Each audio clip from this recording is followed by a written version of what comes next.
Gerald Mohr stars as Philip Marlowe, Raymond Chandler's Los Angeles private detective, in a CBS broadcast from October 1st, 1949. In episode 52, The Tale of the Mermaid, a traffic accident outside Marlowe's office sets him on the trail of a waterfront murder case involving a glittering mermaid and a great deal of money. Rita Lynn is heard with Mohr. Gene Levitt and Robert Mitchell wrote the script, and Norman Macdonnell directed and produced this 30-minute sustaining broadcast. Paul Masterson was the original announcer, with music by Richard Orant. From the wreck to the waterfront, Marlowe follows a case where greed and deception complicate every lead. We now take you back to the original broadcast. Get this and get it straight. Crime is a sucker's road, and those who travel it wind up in the gutter, the prison, or the grave. This started with a wreck and went from there to double murder over $75,000 worth of glitter that nobody got in the end. Because I found out just in time what was fishy about the tale of the mermaid. From the pen of Raymond Chandler, outstanding author of crime fiction, comes his most famous character in The Adventures of Philip Marlowe.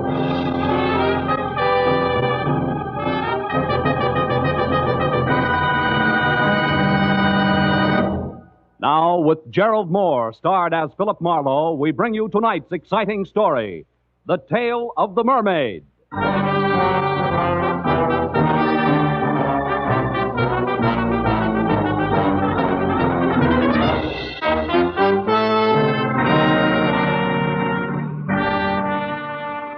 9:30, I was still in my office, tucking in the loose ends on a report, while I listened with half an ear to the fabric of city sounds rising from the street below. Fabric ripped suddenly by tires clawing concrete. The shattering crash that followed brought me to my feet. It was a traffic accident, and a bad one. I ran to the window, but it had happened around the corner out of sight from my office. So I watched others run for it and remembered grimly that every 30 seconds, somewhere in the country, a thing like that happened. And 1 out of every 16 minutes was fatal. I wondered who had been chewed up in a chromium meat grinder this time as I listened to first the police, then the emergency ambulance, and finally, the scavenger truck cleaned the wreck off the street. After that, I went back to my report again and tried to forget about it. But an hour later, that same accident came back into my office. Mr. Marlowe. Yeah? This is Corey Riggs. Yes, Miss Riggs? I'm a nurse at the Warwick Emergency Hospital. Uh-huh. About an hour ago, a man named Stanley Ott was brought in, and he's been calling for you. For me? He was badly injured in an automobile accident on Cahuenga on his way to your office. Wait a minute, who did you say this was? I'm the nurse assigned to Mr. Ott at the hospital. I just got off duty, and I had to wait until I was relieved before I could call you. I see. Well, look, Miss Riggs, I'd like to help in any way I can, but it's 9:30... Mr. Marlowe, Mr. Ott gave me $250 and told me to call you. Yeah, I know, but And he said that I should give you $200 and keep the $50 for myself. Oh, fine. Now I get clients by proxy. I beg your pardon? Nothing. I'll be right over, Miss Riggs.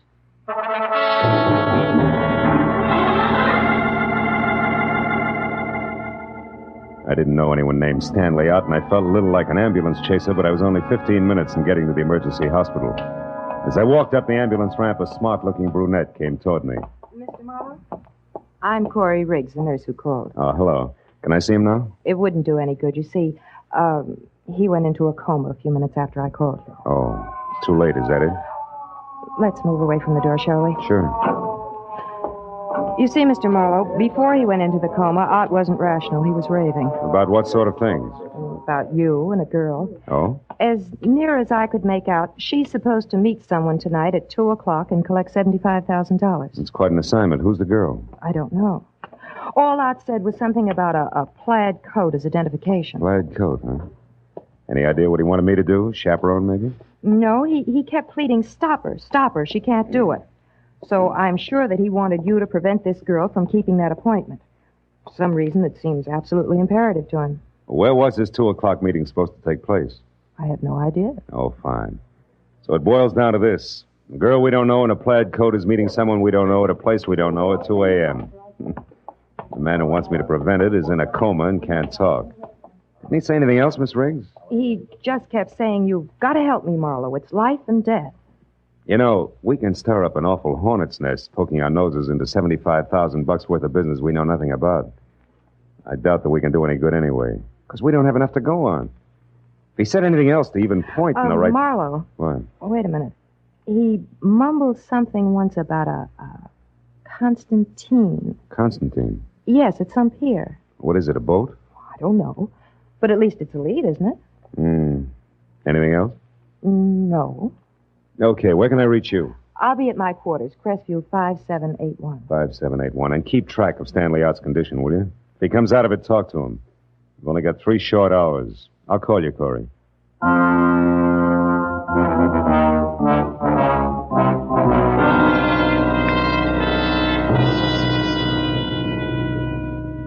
I felt a little weird as I left the hospital because I was traveling on strictly second-hand information as to what had gone on in a delirious mind. But in spite of that, there was still enough coherence in what Corey Riggs told me to make a case.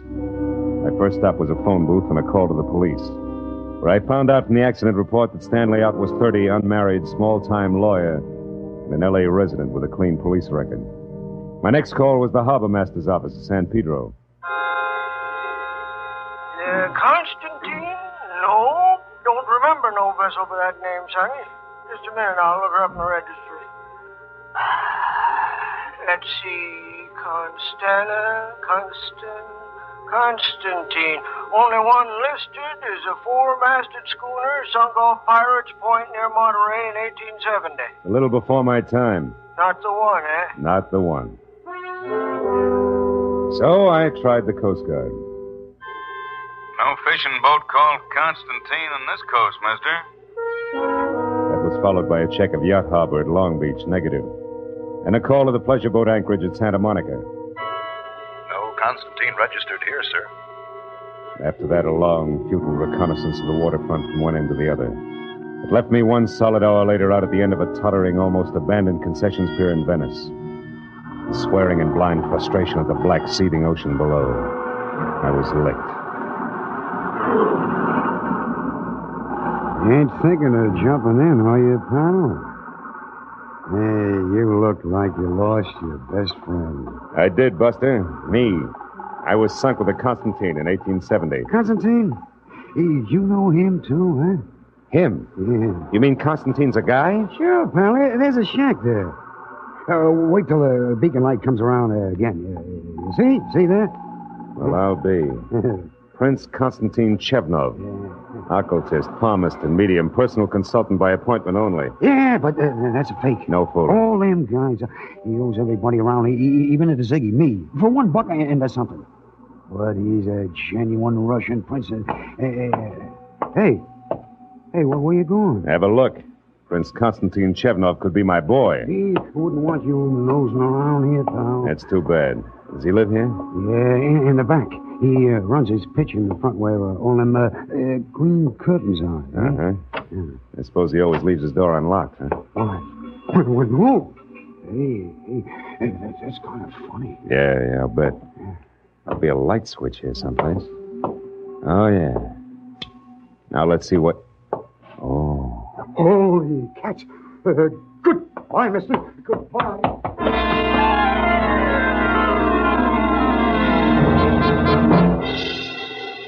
As the little wharf rat darted through the door and scampered away into the darkness, I went over to the body, face up on the cheap, gaudy carpet of the seance room. He was about 35 in a substantial gray business suit stained red in front where the bullets had gone in. His wallet was missing. There was no other identification on him. His gray, snap-brim hat was spilled a few feet away, so I picked it up to look for initials and found instead a small file card stuck into the sweatband. Typed at the top was the heading, The Mermaid. Owner Otis Van Owen, only relative Evelyn Van Owen, niece. Mermaid stolen November 12, 1948. Insurance paid in full. In ink, Van Owen died August 1949, and under that in pencil, Konstantin Chevnov, Venice Pier, and Louis Paradise, 913 Seacrest Road, Pacific Palisades. It took 20 minutes to find 913 Seacrest. And when I stopped and got close enough, what I saw through an open window made Konstantin Trap I just left look as reliable as a post office by comparison. It was a miniature Egyptian temple, exotic and dainty, sickening lushness of red velvet and yellow silk. And in the center of the room was a bloated little man, balancing a long cigarette holder in one hand, while he simpered into a honey-colored French phone in the other. It was an arrangement. I moved up quietly until I could hear him. A sentimental agreement. That is right, Evelyn. Your Uncle Otis and I were the best of friends for years. Well, thank you, child. Where are you now? Oh, the servitor. Good, good. I advise you to stay there until a few minutes before 2, and you will not forget to wear a plaid coat, just to be sure I won't make a mistake. What is it, Bud? What? Sideshow? Hey, Careful now. Sudden noises like this gun going off upset Mr. Paradise. What do you find so interesting inside? Conversation. About the mermaid, probably. Uh-oh. Too bad you dropped that one, Bud, because I'd bump you for a nickel, say nothing to 75 G's. I don't talk things over with punks. I reserve it for the head man. Go do something about it. Okay, Bud, I will. Go on, move. Round to the door and inside. Mr. Paradise gets some kind of kick out of stepping on big guys like you. The gopher face shoved his automatic into the small of my back and marched me inside, where the air was thick with cheap incense. The bloated little king with a long cigarette holder had stepped out. But he came back fast when the gopher called him. Hey, Mr. Paradise. He stared at me from across the room, and his nostrils flared for an instant. And he simpered again and sidled toward me. The gopher dug at my spine with his gun. Well, now, what is this, Rudy? Snooper, Mr. Paradise. Caught him outside peeking in the window. Oh, it is a bad night for snoopers. Who are you? Name's Marlowe. And the business? Snooping. He knows about the mermaid, Mr. Paradise. He does he? How much do you know? Speak up. She's got a fishtail instead of legs. You dare to joke? Just stand here and take it, big man. You asked for it. Make a move and I'll drop you. I know what you are, Marlowe, but not how much you have found out. Now tell me, because the next time I slap you, it will carry more weight than my bare hand, I promise.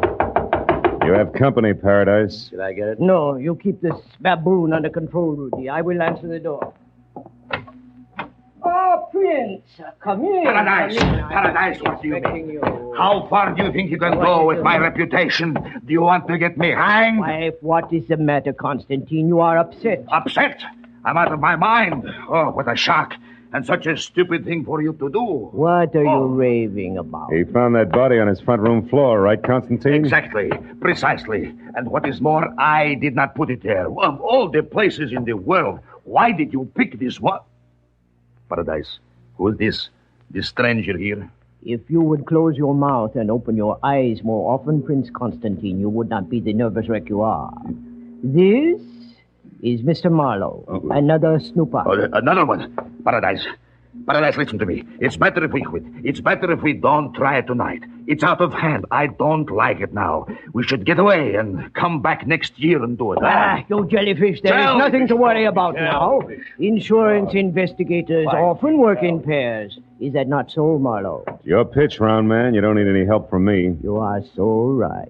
Rudy and I caught the first at your place, Constantine. Now we have the second one here. That is all there are. The danger is over. It's clear sailing from now on. But what about that cadaver you had the audacity to leave lying in my seance room? What about that? Forgive me, Constantine. That was a necessity. I am sorry. Now listen. Hey, Rudy. Does this go on all the time?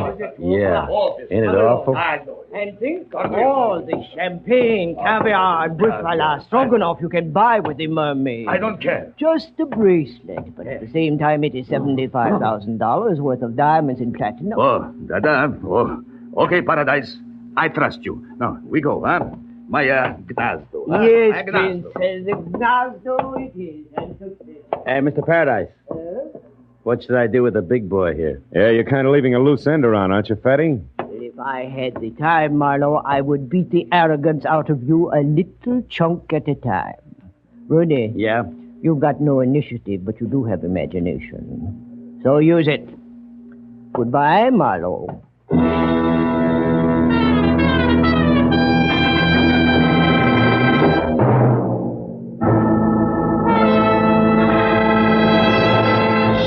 In just a moment, the second act of Philip Marlowe. But first, it's a big break in entertainment for you and a big break in a career for some talented youngsters when Horace Height's original Youth Opportunity Program opens the door to fame and fortune every Sunday evening on CBS. Popular Horace Height is host to young folks who want to break into show business. And every Sunday evening, one lucky winner does break in, to his delight and your listening pleasure. Yes, for music, comedy, thrills, and all-around fun, listen to Horace Heights Sunday evenings, another great CBS show heard over most of these same stations. Tune in this fall for the shows that you love best of all. Listen carefully. Here's the address. It's CBS. Now, with our star, Gerald Mohr, we return to the second act of Philip Marlowe and tonight's story, The Tale of the Mermaid.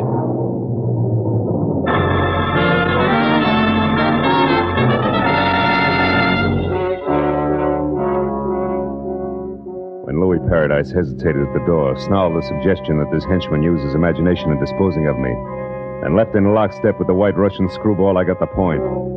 But even if I'd missed it entirely, one look into Brother Rudy's eyes would have done the trick. There were no pupils, just slits of lethal viciousness. Windows to his warped little mind where I could practically see the montage going on. That ran from ancient thumbscrews by candlelight up to a generous beating by street lamp with brass knucks. I felt a cold knot grow in the pit of my stomach as Rudy, with a cannon in his hand, pointed at my head, started toward me. And from someplace outside, I got a break. Two romantic cats. Rudy spun toward the sound. One chance to a customer, Rudy, and you missed. Kill you, Marlowe. I'll blow your head off. Not tonight, gentle soul. Give it to me. I don't want you to hurt yourself until we've had a chance to talk. That's it. Now, lie down. I knew there was some reason why I like cats, their voices. Okay, Rudy, you've had enough rest. Now let's get back to business. Now, wait a minute. Come on, get up. We're going to talk. Wait, hold it, please. No reason for any more rough stuff.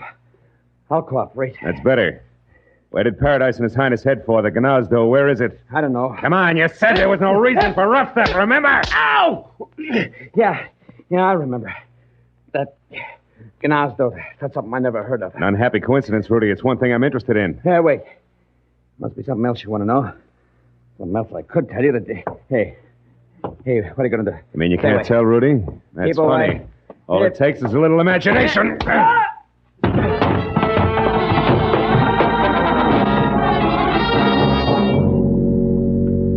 With Rudy out of the way, I started through the place looking for all-important answer to what was the Gnazdo. The 20 minutes of turning drawers and closets inside out revealed nothing more exciting than Louis Paradise's address book. First names only. And a picture of a girl named Toodles who belonged to the Roaring Twenties. And by this time should have caught a death of cold. His sister, no doubt. But no lead on the Gnazdo. So on the slim chance that my client Stanley Ott might already be back in this world and able to help, I got outside into my car and drove to the first drugstore where, after checking the phone books under everything from bars to bathhouses for a Gnazdo and getting no place, I called Corey Riggs at the nurse's home. No, Marlowe. Stanley Ott's still unconscious. I just talked to the night nurse on his floor. They expect him to come out of it soon. Why? What happened? Well, it's too much to explain now, Corey, but that girl, the one in the plaid coat, I found out that her name's Evelyn Van Owen, and she's staying at the Surf Hotel. Now, see if that much checks with Ott when he comes to, will you? All right. Oh, also, there's a diamond-studded item called the Mermaid, which accounts for that $75,000 he mentioned. Now, Constantine and the pier now equal a phony Russian prince who runs a spook palace out on the old Venice pier. Now, you got all that? Uh-huh. Good. Now, look, honey, listen real hard. Before Ott passed out, did he by any chance say the word Gnazdo? Gnazdo? Yeah. No. What does it mean? I don't know. I think it's the name of a place. Oh, have you checked the phone books? Yeah. It's no dice, Corey. Also, I checked one Mr. Louis Paradise, who you might mention... Marlowe, wait a minute. What's the Hold matter? the wire, will you? There's a girl here, one of the nurses, who's trying to tell me something. Oh. It's the Gnazdo, Marlowe. Shh, wait a minute. She knows something about it here. It's Rosemary. You talk to her. Hello. You want to know what Gnazdo means? Yeah. Well, it's Russian, like Pashlamaya Gnazdo. Oh, that's... well, what does it mean in English, Rosemary? Fast, please, is important. Well, that means let's go to my place. Gnazdo's the word for nest, sort of like cozy apartment or cottage. My place, nest. You sure of that? Well, I'm positive. I was an army nurse in the war, and I spent 2 years in Germany after the shooting part was over. 2 years, a half a block away from the Russian zone. That's close enough. Thanks a million, Rosemary. Don't mention it. Here's Corey. Oh. That do it, Marlowe? Yeah, I think so. At any rate, unless I'm way off base, it's where both the Mermaid and all parties concerned are going to rendezvous at 2 a.m. That's less than a half hour from now. The Prince's place on the pier. I want to be early, so goodbye, Corey. I'll call again when I know more. Yeah, and give my everlasting love to girlfriend Rosemary. She all is show a peach.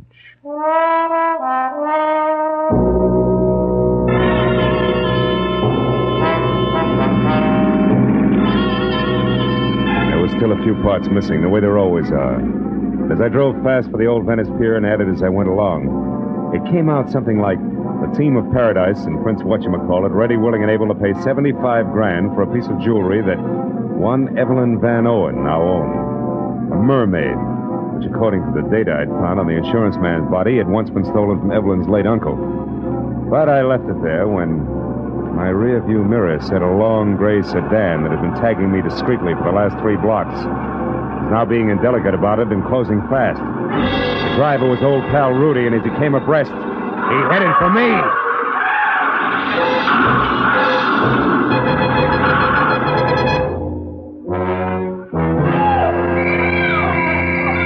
All right. You're okay, Mac. Don't you worry about a thing. We'll have you out of there in a minute. Hey, can't you knock out that horn? Knock out the horn, he says. What do you think we're trying to do? It ain't so easy getting my hand past the printed hood, you know. Oh. Well, that's better. Hey, cabby, what'd I hit? Well, in order of their appearance, Mac, your car into a telephone pole and then you into your dashboard. Yeah, you're sure lucky you bounced off the curb first, mister. I'll say. Slowed you down plenty. Oh, hey, here comes the ambulance. Yeah. Look at the roll. Not for me. I'm all right. Hey, come on, cabby. Help me out of this, will you? Sure. That's what we're trying to do. But don't you worry. The ambulance ain't for you. It's for the guy that sideswiped you and then tried to get away. I seen what happened, and I went after him in my cab. He turned into a dead end, no less, trying to shake me. Ooh, is he a mess? But I guess he'll live all right. Hey, what's he got against you anyhow, Mac? Just my life. Listen, your cab's still all right? Sure, there's someplace you gotta go? There is. The old Venice Concessions Pier, my friend, and the sooner the better. Come on.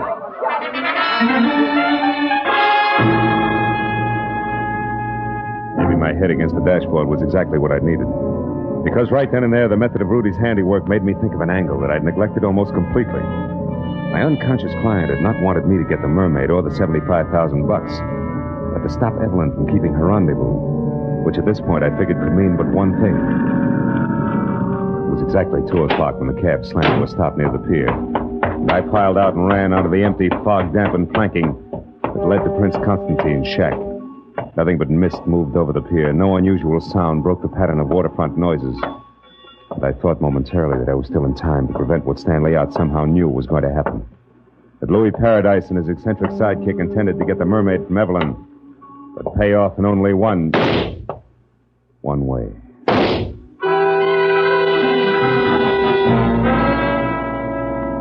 I ran to the rear of the shack on stilts and got close to the half-open door where I could see and hear and found out just what I'd expected. In the storeroom, spread out and very still on the oil-soaked planks, there were a makeshift floor with the lifeless form of a girl, who, according to the plaid coat she wore, was the late Evelyn Van Owen. And kneeling close to a gun in one hand, the sparkling mermaid in the other, is her executioner, Louis Paradise. Next to him is number 1 boy, Prince Constantine Chevnov, not very happy. A fool to shoot her was stupid. Yes. $75,000, stupid. Or would you have preferred that I pay Miss Van Owen in cash? I had to kill her. Yes, Paradise, but the gun, so much noise. We can't afford to attract attention. The 2 corpses on hand, I should say not, Fritzy. Don't try it, Louis. Oh, the mermaid. The space between the boards. The mermaid. Oh. It's in the water, Chevnov. Shame. Yeah. Yes, it's a shame. We did so much, worked so hard. Yeah, killed so often. Gonna run for it, Your Highness? Run? Nah. No, Paradise is dead there. Without Paradise, I am not so brave. I will do as you say. Keep quiet. Don't make a sound, Chevnov. We got company. Rudy, quiet! Pardon me. Can you please tell me where Louis Paradise can be It's Louis Paradise there. Who are you? Evelyn Van Owen. What? Van Owen. The woman who was supposed to sell the Mermaid to Paradise? That's right. But on my way over here, just after I left my hotel, somebody struck me, knocked me out. Took my coat there and my purse and ran. Your purse with the Mermaid, no doubt. Yes. And that, Miss Van Owen, makes this angle shooter here. Yeah. The very dead nurse, Corey Riggs. Let's get out of here.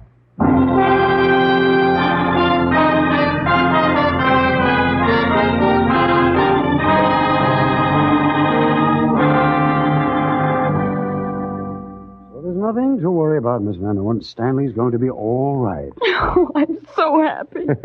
Why is it women always cry when they're so happy? Huh? I don't know, but it's effective. Well, I'll run along now. Goodbye. Bye, Doctor. Bye. You know, Mr. Marlowe, when I was in Stanley's room with the doctor, Stan said he didn't lose control of his car at all when he had that accident in front of your place. He was run off the road by a gray sedan, I know. Because I had the same treatment. It's one of Louis Paradise's henchmen, Rudy. Where's your car, honey? I'll walk you out. Oh, just outside the front door. Mm-hmm. Tell me, did I tell you why Rudy roughed him up? Yes, in a way. You see, I told Stanley about the deal with the Mermaid, and he thought it all sounded a little phony. Can't understand why. He's a lawyer, you know. A legal type mind, yeah. He said meeting anyone at 2 a.m. was ridiculous, so he investigated as much as he could because he was worried about me. We're engaged, you know. I never would have guessed. And he found out that Mr. Paradise was a fence. And Stan said that probably he never intended to give me the $75,000 for the Mermaid at all. That they intended to kill me. Here we are. Tell me, why did you get in touch with Paradise in the first place? I was just following Uncle Otis's instructions. Mm-hmm. He gave me the Mermaid when he was dying. And he told me if I wanted money to sell it only to a Mr. Paradise, but not to mention it to anyone. Your uncle faked the robbery, collected the insurance money, and then let you sell the Mermaid to a fence, huh? Just lucky for you that Nurse Corey Riggs was clever. She put together just enough of Otis's gibberish to know that there was something good to be had and then got me to unravel it for her. And she got killed taking my place. When she tried to collect your $75,000. Yeah. Oh, here's my car. Well, Evelyn, for a little while you were a rich woman. Now it's all gone. How do you feel? Well, I'm alive. And in love. Yes, well, that answers my question. Good night, baby. And good luck.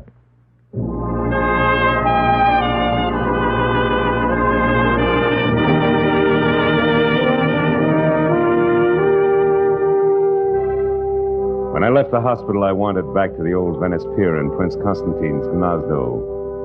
It was 5 a.m, and the police had finished cleaning the place up. But the word had gotten out. A crowd had gathered. They always do. Curious, restless, sordid crowd, equipped with everything from grappling hooks to homemade diving helmets, all climbing over each other for a chance to fish for the Mermaid. She who had brought death to 3 people, injury to 2 others in the course of one night. And suppose they found her. What then? A lot of glittering pieces of white coal set in a metal frame we call precious.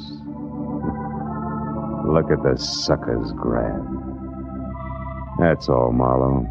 Home and to bed.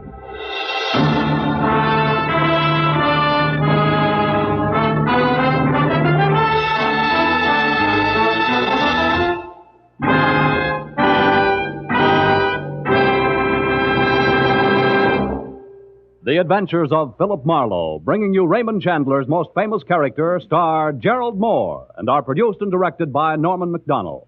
Script is by Mel Donnelly, Robert Mitchell, and Gene Levitt. Featured in the cast were Rita Lynn, John Daner, Michael Ann Barrett, Wilms Herbert, Junius Matthews, Herb Vigran, and Mark Lawrence. The special music is composed and conducted by Richard Orant.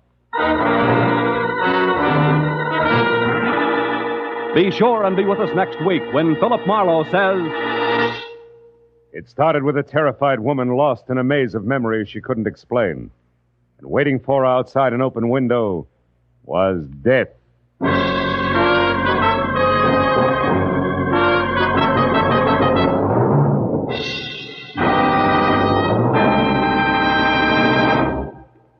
Another show has joined the CBS Sunday Night Parade. It's The Contented Hour, starring Buddy Clark and featuring the finest in popular and semi-classical music. It comes to you on most of these CBS stations for the first time tomorrow night, making its debut on CBS the same night as Red Skelton and Edgar Bergen and Charles McCarthy. Yes, this fall, you hear them all on CBS. This is Paul Masterson speaking. Now, stay tuned for Gangbusters, which follows immediately over most of these same CBS stations.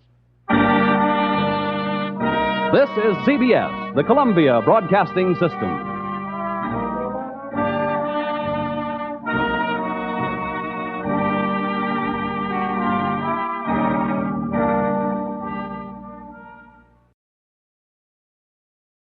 We leave Philip Marlowe with The Tale of the Mermaid.